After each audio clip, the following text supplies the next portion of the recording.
بسم اللہ الرحمن الرحیم۔ السلام علیکم ورحمۃ اللہ وبرکاتہ۔ آپ دیکھ رہے ہیں سلاطین محمدیہ اور میں شعیب سیفی۔ آج کا موضوع طوفان نوح کے متعلق ہے کہ کیا طوفان نوح کرۂ ارض پر آیا تھا یا کسی خاص خطہ پر۔ اس کے متعلق علماء قدیم و جدید میں ہمیشہ سے دو رائے رہی ہیں۔ علماء اسلام میں سے ایک جماعت علماء یہود و نصارہ اور بعض ماہرین علوم فلکیات، طبقات الارض اور تاریخ طبیعات کی یہ رائے ہے کہ یہ طوفان تمام کرۂ ارض پر نہیں آیا تھا، بلکہ صرف اسی خطہ میں محدود تھا جہاں حضرت نوح کی قوم آباد تھی، اور یہ علاقہ مساحت کے اعتبار سے 1,40,000 کلومیٹر مربع ہوتا ہے۔ ان کے نزدیک طوفان نوح کے خاص ہونے کی وجہ یہ ہے کہ اگر یہ طوفان عام تھا تو اس کے اثار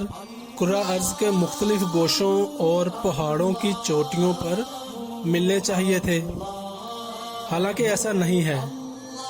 نیز اس زمانہ میں انسانی آبادی بہت ہی محدود تھی، اور وہی خطہ تھا جہاں حضرت نوح علیہ السلام اور ان کی قوم آباد تھی۔ ابھی حضرت آدم علیہ السلام کی اولاد کا سلسلہ اس سے زیادہ وسیع نہ ہوا تھا جو کہ اس علاقہ میں آباد تھا، لہذا وہی مستحق عذاب تھے، اور ان ہی پر طوفان کا یہ عذاب بھیجا گیا۔ باقی کرۂ زمین کو اس سے کوئی علاقہ نہ تھا، اور بعض علماء اسلام اور ماہرین طبقات الارض اور علماء طبیعات کے نزدیک یہ طوفان تمام کرۂ ارض پر حاوی تھا، اور ایک یہ ہی نہیں بلکہ ان کے خیال میں اس زمین پر متعدد ایسے طوفان آئے ہیں، انہی میں سے ایک یہ بھی تھا۔ اور وہ پہلی رائے کی تسلیم کرنے والوں کو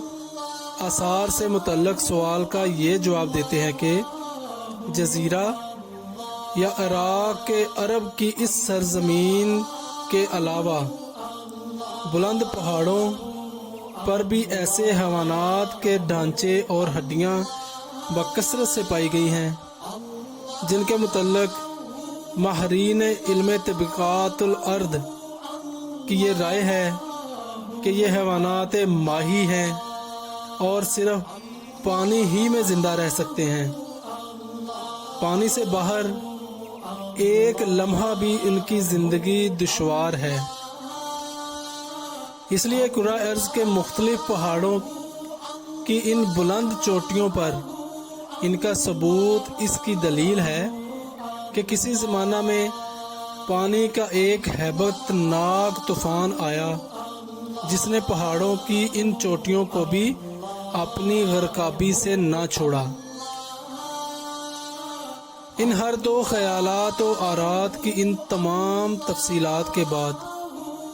جن کا مختصر خاکہ مضمون زیر بحث ہے کہ تحقیق یہ ہے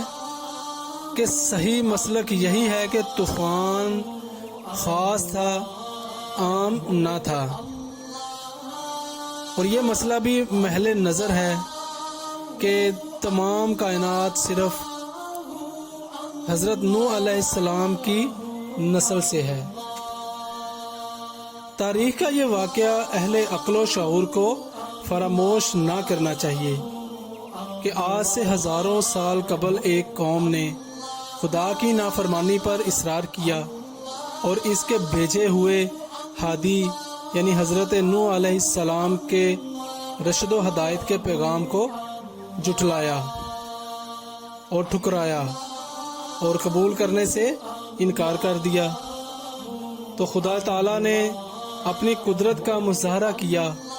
اور ایسے سرکشوں کو طوفان اور بادوں بارہ میں غرق کر کے تباہ و برباد کر دیا۔ اور اسی حالت میں حضرت نوح